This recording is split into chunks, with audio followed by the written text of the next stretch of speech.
Bismillahirrahmanirrahim. Assalamualaikum warahmatullahi wabarakatuh. Perkenalkan, nama saya Fahrul Nizar, NIM F1B090051, yang dimana dosen pembimbing yaitu Pak Sultan STMT, yang dimana adalah mempresentasikan respon praktikum transmisi dan distribusi tenaga listrik Fakultas Teknik Universitas Mataram tahun 2022. Pembahasan kita kali ini adalah percobaan praktikum transmisi dan distribusi tenaga listrik. Ada 4 percobaan.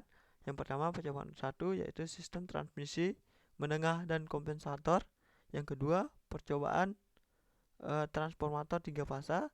Percobaan ketiga yaitu sistem distribusi 3 fasa. Percobaan keempat yaitu energi metering. Percobaan 1, saluran transmisi menengah dan kompensator. Sub 1, saluran transmisi menengah. 1.1.1 saluran transmisi menengah udara dari kabel.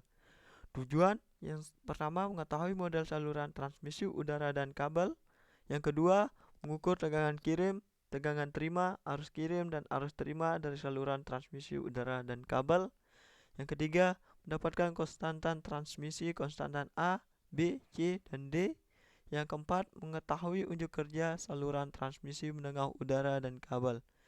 Saluran transmisi membawa tegangan listrik dari pusat-pusat pembangkit ke pusat beban melalui tegangan tinggi atau saluran tegangan tinggi ekstra tinggi.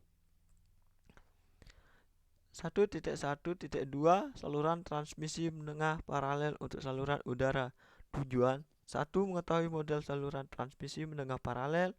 2. Mengukur tegangan kirim, tegangan terima, arus kirim, dan arus terima pada sebuah saluran transmisi paralel. Yang ketiga, mendapatkan konstantan transmisi paralel, konstantan A, B, C, dan D.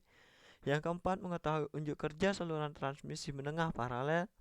Saluran transmisi dibedakan menjadi 3 saluran, yaitu saluran pendek, saluran transmisi menengah, dan saluran transmisi panjang. Di sini rangkaian untuk saluran transmisi menengah udara dapat dilihat pada gambar tersebut. Yang kedua itu rangkaian saluran transmisi menengah kabel dapat dilihat pada gambar tersebut. Selanjutnya yaitu rangkaian saluran transmisi menengah paralel dapat dilihat pada gambar tersebut. Selanjutnya hasil pengamatan. Dari tabel 1.1, hasil pengamatan saluran transmisi menengah udara dan kabel. A. Saluran transmisi menengah udara dapat dilihat pada tabel tersebut. B. Saluran transmisi menengah kabel dapat dilihat pada data tersebut. Tabel 1.2, hasil pengamatan saluran transmisi menengah paralel dapat dilihat pada tabel. Untuk perhitungan saluran transmisi menengah udara, yang dimana saluran transmisi menengah udara diketahui data saluran pertama, yang dimana dihitung Z saluran, ZL, Y, AD, B, C, tegangan kirim, arus kirim, dan menghitung persentase error. Dapat dilihat pada perhitungan tersebut. Tabel 1.3, hasil perhitungan saluran transmisi menengah udara dapat dilihat untuk nilai tabelnya, dan dimana dapat dianalisa bahwa semakin besar Z saluran, maka nilai tegangan kirim cenderung semakin besar. Hal ini dikarenakan untuk menjaga nilai tegangan kirim agar tetap dalam keadaan konstan. Sedangkan nilai arus kirim semakin besar karena berbanding lurus dengan nilai impedansi. Persentase error untuk tegangan kirim cenderung lebih kecil dibandingkan dengan persentase error dari arus kirim dan arus terima. Untuk grafik hubungan tegangan kirim dan tegangan terima terhadap Z saluran, yang dimana terdapat bahwa semakin besar nilai Z saluran maka tegangan kirim yaitu konstan, dan semakin besar Z salurannya maka nilai tegangan terimanya yaitu fluktuatif.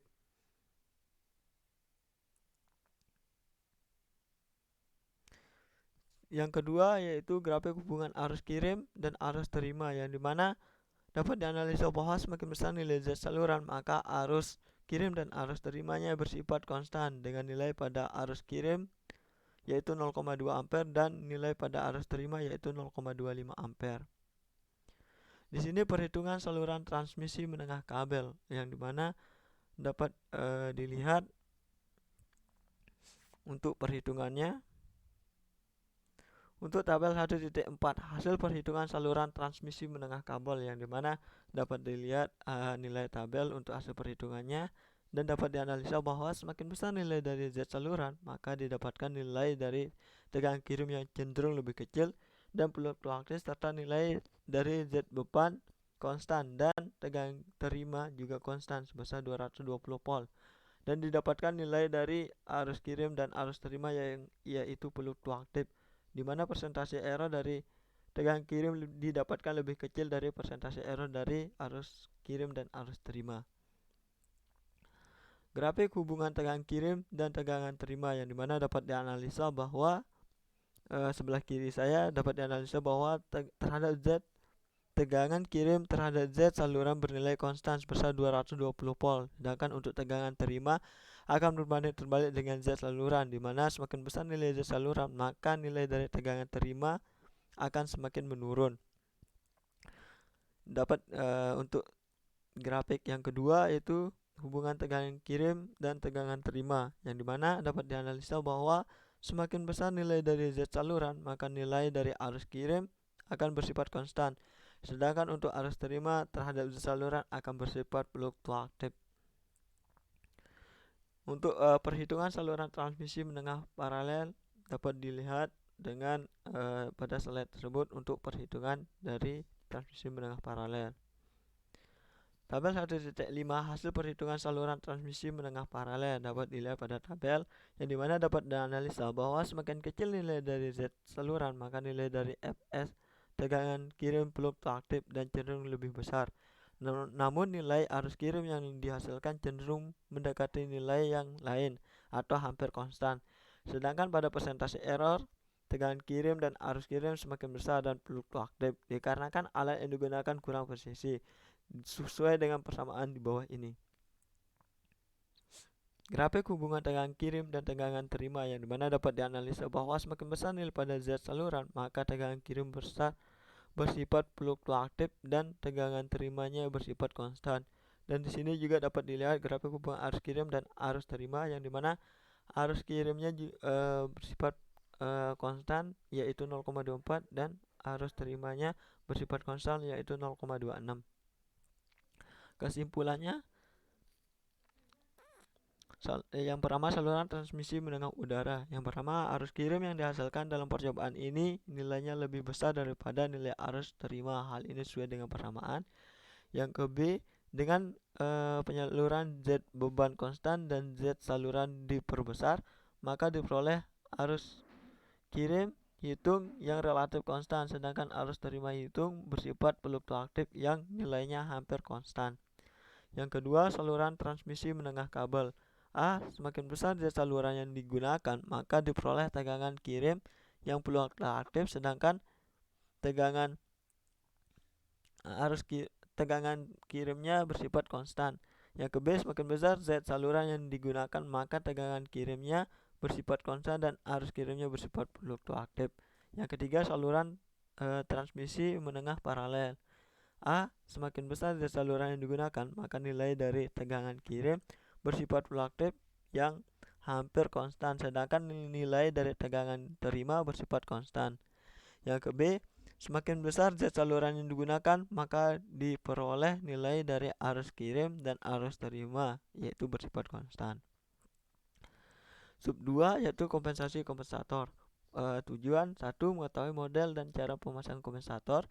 Yang kedua, mengukur tegangan kirim, tegangan terima, arus kirim dan arus terima pada sebuah saluran transmisi yang dikompensasi dengan kompensator.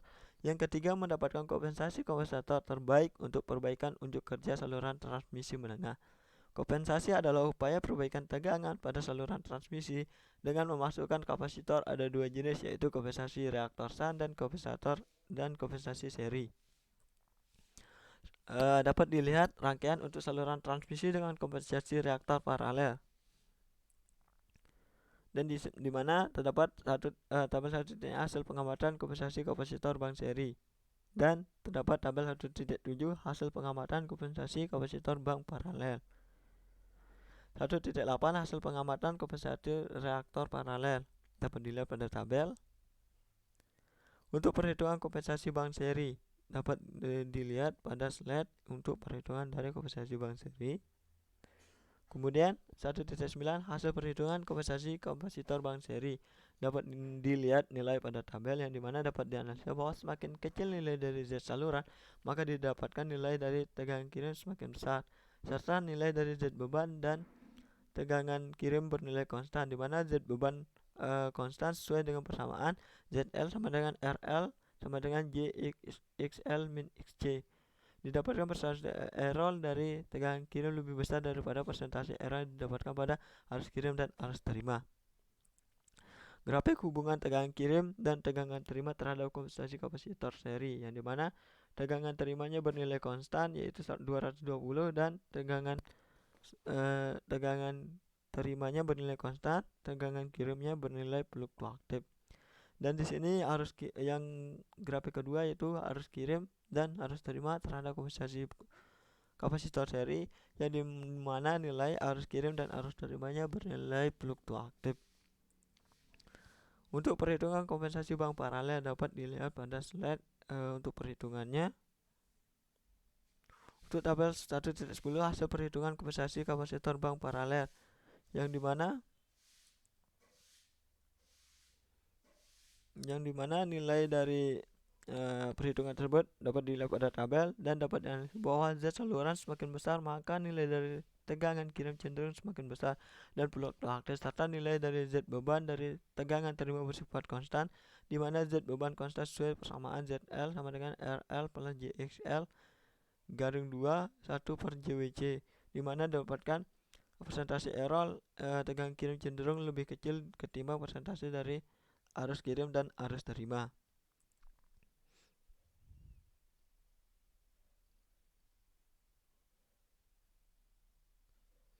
Next yaitu grafik hubungan tegangan kirim dan tegangan terima, yang dimana tegangan terimanya bernilai konstan dan tegangan kirimnya bernilai fluktuatif. Yang kedua hubungan arus kirim dan arus terima, yang dimana nilai arus kirim dan arus terimanya bernilai fluktuatif. Untuk perhitungan kompensasi reaktor paralel dapat dilihat pada slide. Untuk tabel 1.11 hasil perhitungan kompensasi reaktor paralel dapat dilihat nilai dari hasil perhitungannya, dan dapat dianalisa bahwa semakin besar nilai SAN maka tegangan kirim yang dihasilkan semakin menurun, serta nilai tegangan terima bernilai konstan. Nilai dari arus kirim dan arus terima yang didapatkan bersifat fluktuatif, dan nilai dari Z beban yang didapatkan bersifat konstan sesuai dengan nilai dari reaktor SAN yang digunakan. Walaupun nilai dari beban L yang digunakan berbeda-beda, hal ini sesuai dengan persamaan ZL sama dengan R plus JXL. Serta untuk nilai tegangan kirim yang didapatkan sesuai dengan persamaan Fs sama dengan A kali tegangan terima ditambah B dikali arus terima, dimana persentase error yang didapatkan Fs cenderung jauh lebih kecil daripada persentase error arus kirim dan arus terima. Untuk grafik hubungan tegangan kirim dan tegangan terima dapat dilihat yaitu tegangan terimanya yaitu konstan 220 dan tegangan kirimnya bersifat fluktuatif dan cenderung mengalami konstan sebenarnya. Dan grafik hubungan tegangan kirim arus kirim dan arus terima, yang dimana nilai dari arus kirim dan arus terima yaitu fluktuatif. Untuk kesimpulannya, yang pertama kompensasi kapasitor bank seri yaitu ketika Z saluran digunakan konstan dengan nilai kompensasi kapasitor yang digunakan semakin besar maka diperoleh tegangan terima kecil, sedangkan tegangan kirim yang semakin besar nilai arus kirim didapatkan semakin besar. Begitu juga dengan nilai arus terima. Yang kedua, kompensasi kapasitor bank paralel. Ketika Z saluran yang digunakan konstan dan kapasitor yang digunakan semakin besar maka diperoleh tegangan kirim yang semakin kecil, sedangkan arus kirim dan arus terima semakin besar. Yang ketiga, kompensasi reaktor paralel. Saat Z saluran digunakan konstan dengan nilai kompensator paralel yang diperbesar maka diperoleh nilai tegangan kirimnya semakin besar dan nilai tegangan terimanya semakin konstan. Untuk selanjutnya yaitu percobaan 2 itu transformator 3 fasa sub 1 2.1 tab transformator. Tujuan pertama mengetahui model transformator 3 fase yang memiliki tap. Yang kedua mengukur sisi tegangan primer dan tegangan sisi sekunder akibat perubahan tap pada sisi sekunder untuk hubungan trafo bintang dan delta. Yang ketiga mengetahui perbandingan transformer akibat tap transformator. Transformator adalah mesin listrik yang statis berfungsi sebagai penaik dan penurun tegangan AC sesuai dengan kebutuhan pada sistem tenaga listrik. Dapat dilihat rangkaian tap transformator hubungan bintang-bintang. Dapat dilihat rangkaian tap transformator hubungan delta bintang. Untuk hasil pengamatan percobaan tap transformator dapat dilihat pada nilai tabel tersebut. Untuk analisa data yaitu mencari rasio transformasi dari transformator tegangan hubungan bintang-bintang dan hubungan bintang delta, yang dimana perhitungan rasio transformasi hubungan bintang-bintang dapat dilihat pada slide. Dan untuk hasil perhitungan rasio transformasi hubungan bintang-bintang dapat dilihat pada tabel sebelah kiri, dan dapat dianalisa bahwa semakin besar nilai tegangan primer yang diberikan dengan tap trafo konstan yaitu 5%, maka tegangan sekunder yang didapatkan semakin besar dari 68,4 sampai 147,4 sesuai dengan persamaan tersebut.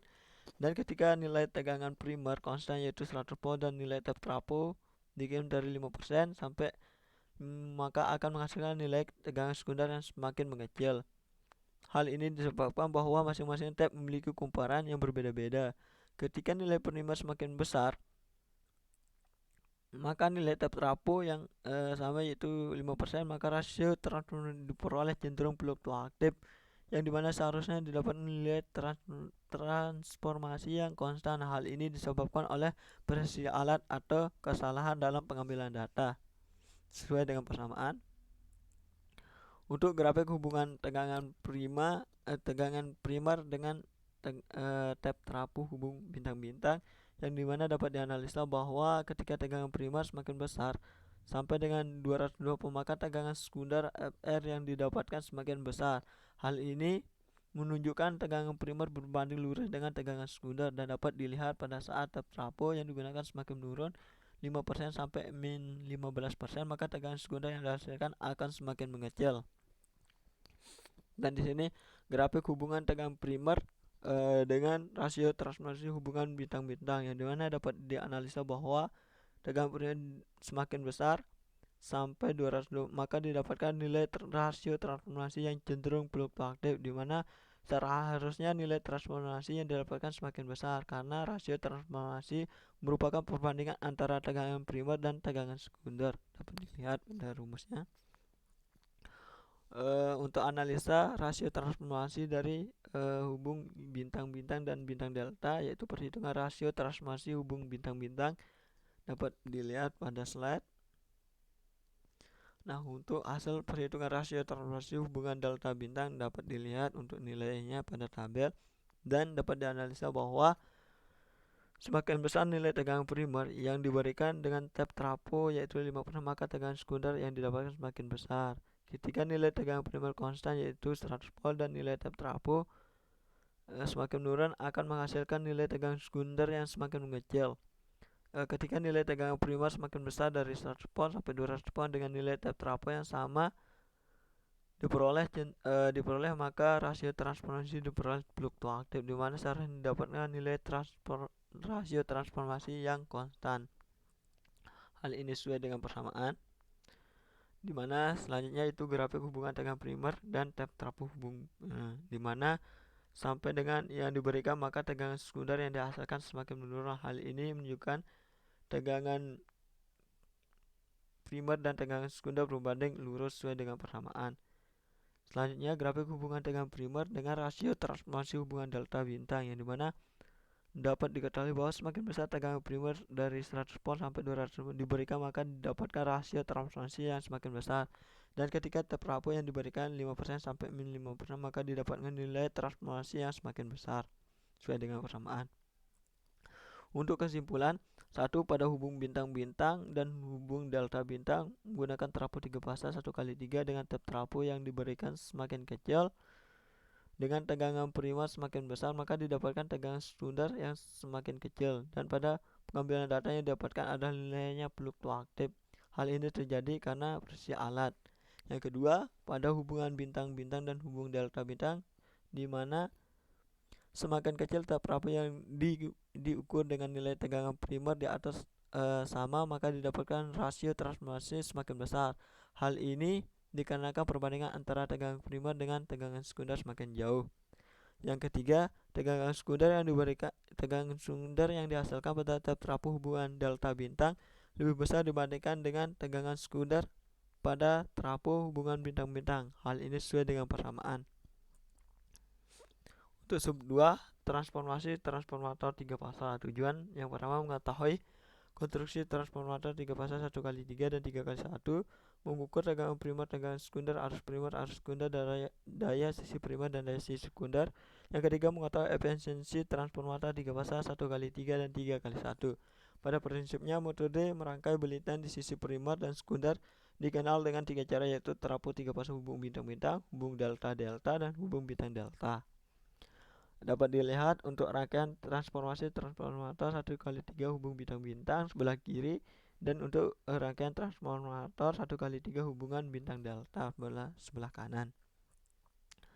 Dan untuk transformator 3x1 hubungan bintang-delta sebelah kiri, dan transformator 3x1 hubungan bintang-bintang di sebelah kanan.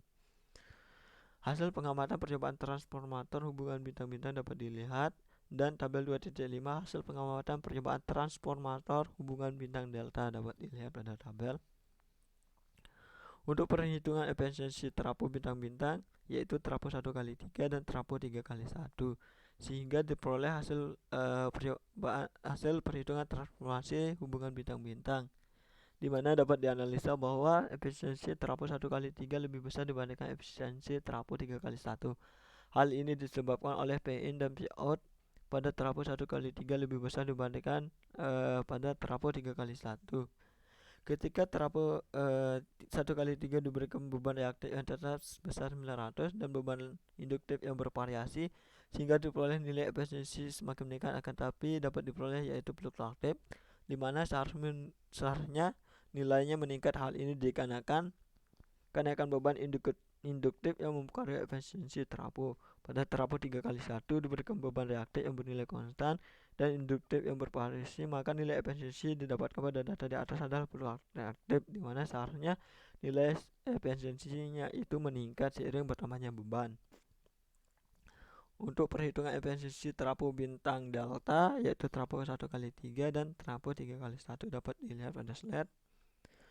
Untuk hasil perhitungan percobaan transformasi hubungan bintang delta, dapat dilihat nilai untuk P in, P out, dan efisiensinya, yang dimana dapat dianalisa bahwa nilai 1x3 lebih besar dibandingkan dengan nilai efisiensi terapu 3x1. Dan terapu 1x3 hubung bintang delta beban reaktif konstan yaitu dan beban induktif yang semakin meningkat, maka diperoleh data di atas adalah fluktuatif yang seharusnya efisiensi meningkat. Untuk kesimpulannya, konstruksi terapu 3 fasa dengan hubungan bintang-bintang dan hubung bintang delta terapu 3 fasa 1x3 terdiri dari 1 unit 1 fasa, 1 unit terapu 3 fasa, sedangkan terapu 3x1 terdiri dari 3 terapu 1 fasa yang dihubungkan menjadi 1, di mana terapu 3x1 lebih mahal dibandingkan 1x3. Yang kedua, pada percobaan transformasi terapu hubung bintang-bintang dan hubung bintang delta, jenis terapu 1x3 dan 3x1 dengan beban N konstan yaitu 900 dan beban L semakin meningkat dengan nilai tegangan primer yang konstan. Untuk nilai tegangan sekunder pada terapu 1x3, 3x1 yaitu fluktuatif, dan nilai arus primer dan arus sekunder yaitu fluktuatif, di mana seharusnya konstan. Untuk nilai daya input dan daya output pada jenis 1x3 yaitu menurun, sedangkan 3x1 yaitu fluktuatif. Yang ketiga, efisiensi terapu merupakan perbandingan daya output dengan daya input. Pada terapu, efisiensi terapu 1x3 hubungan bintang-bintang dan hubungan bintang delta lebih besar dibandingkan terapu 3x1 dan bersifat menurun sesuai dengan persamaan di bawah. Untuk percobaan ketiga, sistem distribusi 3 fasa sub 1 3.1, pembebanan seimbang dan tidak seimbang. Tujuan 1. Mendapatkan Pengaruh pembeban seimbang pada hubungan delta bintang terhadap daya aktif dan daya reaktif yang diserap oleh beban. Yang kedua, mendapatkan pengaruh pembebanan tidak seimbang pada hubungan delta bintang terhadap daya aktif dan daya reaktif yang diserap oleh beban. Dapat dilihat rangkaian percobaan pembebanan seimbang dan tidak seimbang beban hubungan delta sebelah kiri dan sebelah kanan. Dapat dilihat rangkaian perbaikan faktor daya saat pembebanan seimbang dan tidak seimbang hubungan bintang, di mana dapat dilihat hasil pengamatan percobaan pembebanan seimbang dan dapat dilihat hasil pengamatan percobaan pembebanan tidak seimbang, dan dapat dianalisis perhitungan, yaitu perhitungan besar arus keseimbangan beban terpaksa pada hubungan delta, yaitu pada beban 1, beban 2, dan beban 3.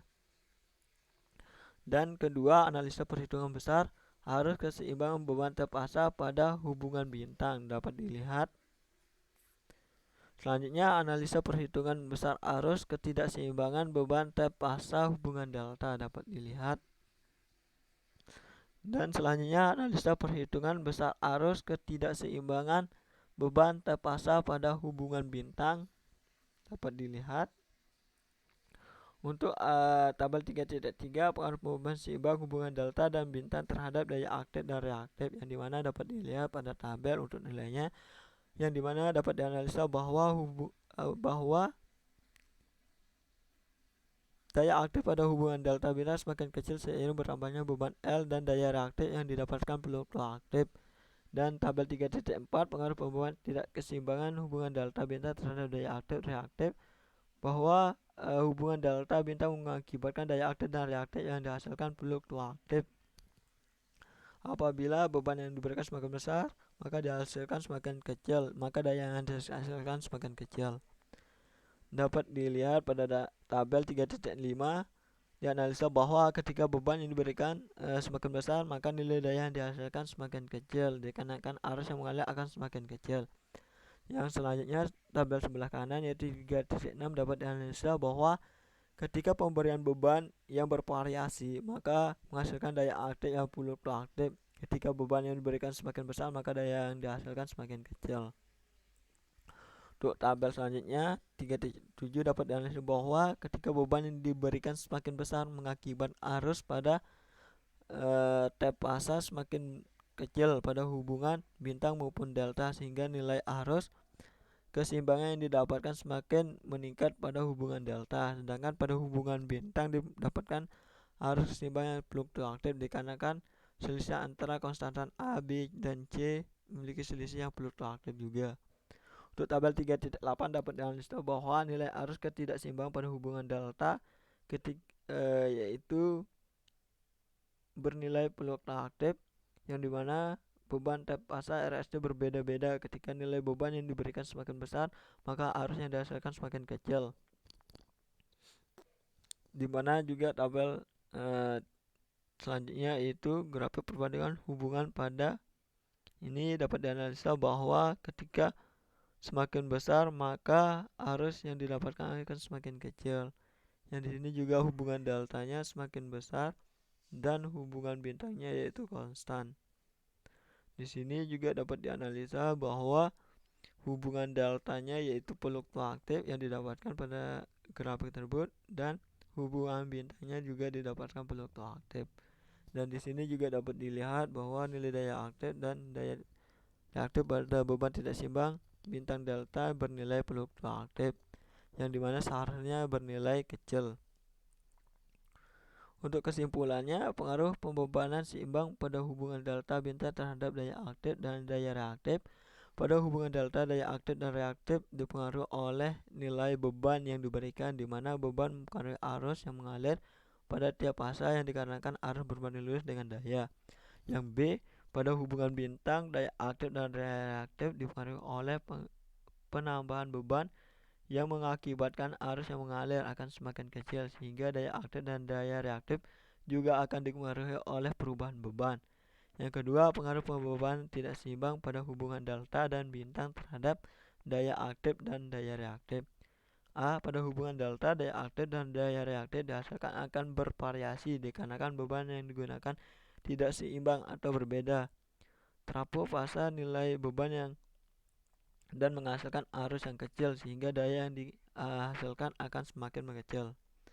Untuk sub 2, 3.2 perbaikan faktor daya. Tujuan mengetahui hubungan faktor daya, daya aktif, daya reaktif untuk pembeban seimbang hubungan bintang dengan perubahan kapasitor delta dan bintang. Mengetahui perubahan faktor daya, daya aktif, daya reaktif untuk pembebanan tidak seimbang hubungan dengan perubahan kapasitor hubungan bintang dan hubungan delta dan bintang. Di mana dapat dilihat rangkaian yaitu sebelah kiri pembebanan seimbang dan tidak seimbang beban hubung bintang, yang sebelah kanan itu perbaikan faktor daya saat pembebanan seimbang dan tidak seimbang hubungan delta. Dapat dilihat hasil pengamatan 3.3 percobaan perbaikan faktor daya saat beban seimbang faktor daya awal, dan tabel 3.4 hasil pengamatan percobaan perbaikan faktor daya saat beban tidak seimbang faktor daya awal.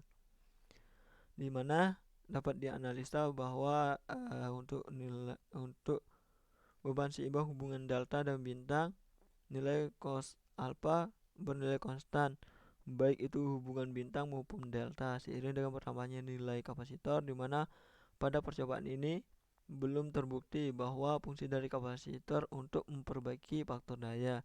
Akibatnya nilai daya aktif dan daya reaktif didapatkan bernilai fluktuatif. Hal ini disebabkan karena alat yang kurang presisi. Yang selanjutnya dapat dianalisa bahwa seimbang pada hubungan delta fluktuatif dikarenakan nilai beban fasa RT berbeda ketika nilai beban yang diberikan. Dan untuk grafiknya dapat dilihat pada hubungan delta bernilai konstan dan pada hubungan bintang bernilai konstan juga. Dan grafik faktor daya terhadap pemasangan kapasitor hubungan delta dan bintang saat beban seimbang, dan hubungan delta bernilai konstan dan hubungan bintang juga bernilai konstan. Untuk grafik perubahan daya aktif terhadap pemasangan kapasitor hubungan delta bintang saat beban seimbang, yang dimana hubungan bintangnya bernilai konstan dan hubungan deltanya bernilai fluktuatif, yang dimana seharusnya semakin menaik. Dan grafik perubahan daya aktif terhadap pemasangan kapasitor hubungan delta bintang saat beban tidak seimbang, yang dimana hubungan bintangnya bernilai konstan dan hubungan deltanya bernilai fluktuatif. Sama juga dengan daya reaktif dan pemasangan kapasitor hubungan delta dan bintang saat beban seimbang, yang dimana hubungan bintangnya bernilai konstan dan hubungan deltanya bernilai fluktuatif. Dan sama juga perubahan daya aktif terhadap pemasangan kapasitor hubungan delta dan bintang saat beban tidak seimbang. Nilai dari hubungan bintangnya bernilai konstan dan hubungan deltanya bernilai fluktuatif. Dapat disimpulkan bahwa perbedaan faktor daya, daya aktif, daya reaktif, dan beban seimbang.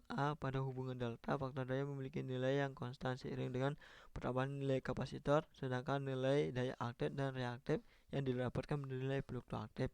Yang B, pada hubungan bintang, faktor daya memiliki nilai yang konstan yang seiring dengan bertambahnya nilai kapasitor, sedangkan nilai daya aktif dan reaktif yang didapatkan bernilai fluktuatif. Yang kedua, perubahan faktor daya, daya aktif, daya reaktif, yang dimana pada hubungan delta perubahan faktor daya setiap penambahan kapasitor menghasilkan nilai yang konstan, sedangkan nilai daya aktif dan reaktif yang didapatkan bernilai fluktuatif. Yang B, pada hubungan bintang faktor memiliki nilai yang konstan seiring dengan bertambahnya nilai kapasitor, sedangkan nilai daya aktif dan reaktif yang didapatkan bernilai fluktuatif. Percobaan 4 yaitu energi metering sub 1 4.1 konstanta meter pada maksimum indikator. Tujuan mendapatkan konstanta meter dari maksimum dengan indikator. Energi metering listrik atau kWh meter sangat umum dijumpai pada setiap rumah pelanggan listrik. Fungsi dari alat ini adalah menghitung berapa besar menghitung pemakaian energi listrik suatu bangunan, entah itu rumah, kantor, pabrik, maupun dan lain-lain. Yang dimana nilai tersebut yang dihitung yaitu kilowatt hour. Setiap bulannya akan dikalikan dengan harga satuan tarif dan ditambah dengan nilai plus pajak 10% akan menghasilkan tagihan yang kita terima setiap bulannya.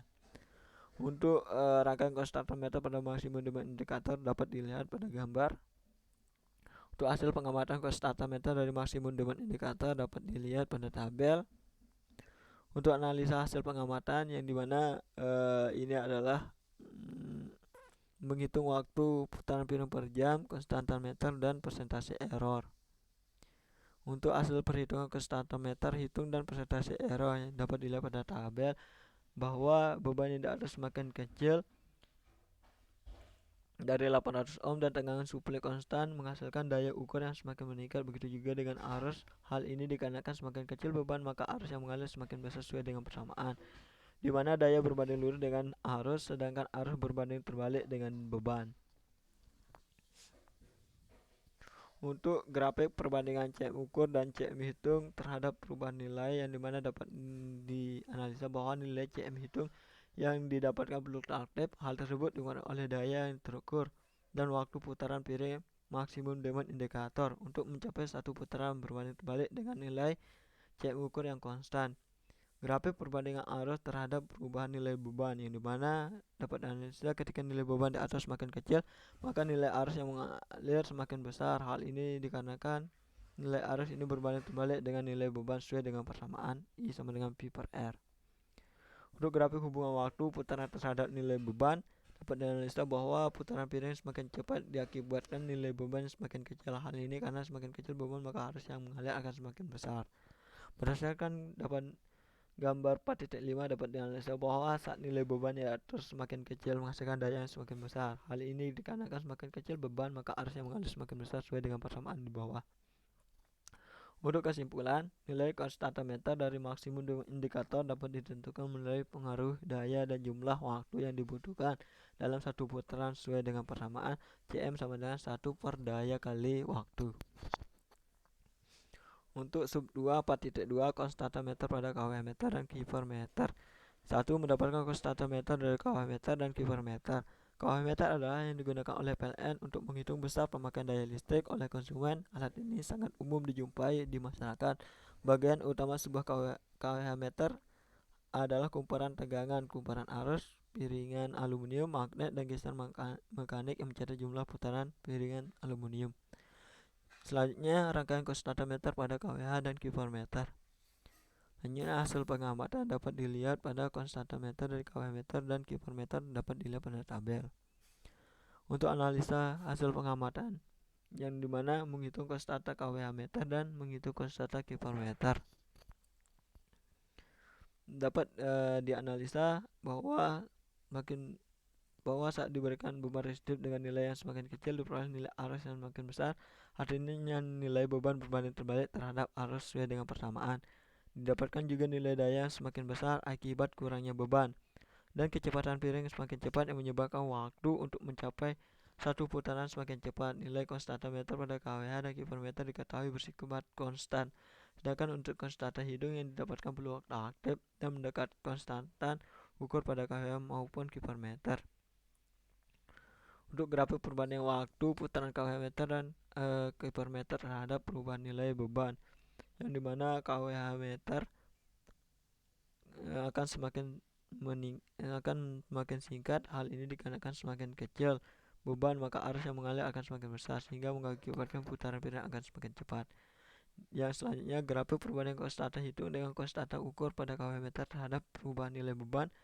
Dapat bahwa semakin kecil beban yang diberikan maka didapatkan konstanta pada kWh meter fluktuatif dan konstanta ukur nilai konstanta. Hal ini dikarenakan penurunan nilai beban mengakibatkan arus yang mengalir semakin besar hingga mempengaruhi duration pada kWh akibat konstanta hitung yang dihasilkan bervariasi. Bersifat sebagai acuan, grafik perbandingan konstanta hitung dengan konstanta ukur pada kPr meter terhadap perubahan nilai beban, yang dimana dianalisis semakin kecil nilai beban yang diberikan maka nilai konstanta hitung kPr meter fluktuatif dan pada konstanta ukur nilai konstanta. Hal ini dikarenakan penurunan nilai beban mengakibatkan arus yang mengalir semakin besar. Selanjutnya, grafik perbandingan daya terhadap perubahan nilai beban. Daya aktif dan daya reaktif semakin meningkat seiring dengan turunnya nilai beban. Artinya nilai beban ini berbanding terbalik dengan nilai daya. Hal ini dikarenakan semakin kecil beban maka arus yang mengalir akan semakin besar. Akibatnya daya yang dihasilkan juga semakin besar sesuai dengan persamaan. Grafik hubungan arus terhadap perubahan nilai beban dapat dianalisa bahwa nilai arus berbanding terbalik terhadap nilai beban, di mana semakin kecil nilai beban yang diberikan maka nilai arus yang didapatkan semakin besar. Hal ini sesuai dengan persamaan. Untuk kesimpulannya, nilai dari konstanta meter dari kW meter semakin meningkat dengan error yang lumayan rendah, namun peluang aktif berkisaran dari 0,64, sedangkan pada kiper meter dapat nilai konstanta meter yang belum aktif serta memiliki nilai persentase error yang cukup rendah bersekitaran 0,51%. Untuk sub 3, 4.3 menghitung daya dengan konstanta meter. Tujuan 1. Mendapatkan konsumsi daya aktif dengan menggunakan konstanta meter kW meter. 2. Mendapatkan konsumsi daya reaktif dengan menggunakan konstanta meter kilowatt meter. Daya reaktif tidak dilepas dari faktor daya dari segitiga daya yang terdiri dari 3 buah vektor garis yang membentuk segitiga daya sudut yang dibantu oleh 2 buah vektor garis, yaitu vektor daya aktif dengan daya semu. Untuk rangkaiannya dapat dilihat yaitu daya pada konstanta meter. Untuk hasil pengamatannya, konsumsi daya aktif reaktif menggunakan konstanta meter diketahui R-nya 100%, yaitu sama dengan 800 ohm. Nah, untuk analisa hasil pengamatannya yaitu menghitung daya aktif dan menghitung daya reaktif. Untuk hasil pengamatan yaitu konsumsi daya dapat dianalisa bahwa ketika diberikan beban semakin kecil didapatkan nilai daya aktif dan daya reaktif semakin besar. Hal ini dikarenakan bahwa arus berbanding terbalik dengan nilai beban sesuai dengan persamaan. Semakin besar nilai beban, maka daya aktif dan daya reaktif semakin kecil. Untuk grafik hubungan daya aktif terhadap perubahan nilai beban dapat dianalisa nilai berbanding terbalik terhadap nilai beban, dimana semakin kecil nilai beban maka daya dihasilkan semakin besar. Grafik hubungan daya reaktif terhadap perubahan nilai beban, yang dimana nilai daya berbanding terbalik terhadap nilai beban, dimana semakin kecil nilai beban maka daya yang dihasilkan semakin besar. Untuk grafik hubungan putaran piringan terhadap perubahan nilai beban, dimana dapat dianalisa bahwa semakin besar nilai beban yang diberikan maka waktu yang dibutuhkan piringan dan kW meter dan kilowatt meter untuk mencapai satu putaran semakin lama. Hal ini dikarenakan konsumsi daya yang semakin kecil, yang dimana kesimpulan daya aktif yang dikonsumsi akan semakin besar seiring dengan penurunan nilai beban. Hal ini juga mengakibatkan waktu yang dibutuhkan piringan untuk mencapai satu putaran lebih sedikit, karena semakin besar dayanya maka semakin sedikit waktu yang dibutuhkan untuk menghabiskan jumlah energi yang sama. Didapatkan hasil perhitungan 3 fase sebagai berikut. Hal ini didapatkan dengan perhitungan Cm, yaitu 1 per daya kali duration. Yang kedua, daya reaktif semakin meningkat dan cenderung konstantan seiring dengan berkurangnya nilai beban. Hal ini juga mengakibatkan waktu yang dibutuhkan piringan untuk mencapai satu putaran menurun. Didapatkan hasil perhitungan dari daya reaktif. Hal ini didapatkan dari perhitungan Cm, dimana dengan persamaan Cm sama dengan 1 per daya dikali duration. Terima kasih. Mungkin sekian yang dapat saya sampaikan. Apabila ada kekurangan mohon dimaafkan. Wabillahi taufiq wal hidayah. Assalamualaikum warahmatullahi wabarakatuh.